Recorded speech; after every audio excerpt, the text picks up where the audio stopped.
Reference, yeah, it's a very good question. Students have mostly asked this question like how many references do I need to mark in my 10 marker? Reference is important, but this is not actually the entire question is based on reference, right?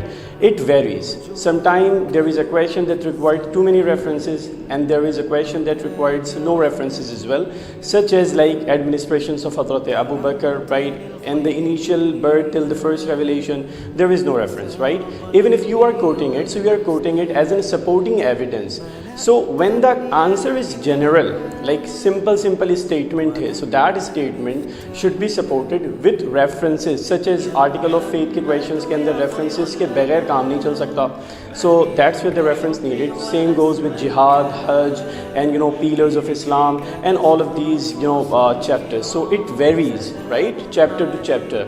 But you cannot quote a specific number of a reference that has to be there, must into the paper. Even the examiner did not say. Examiner used the word likely to quote a reference.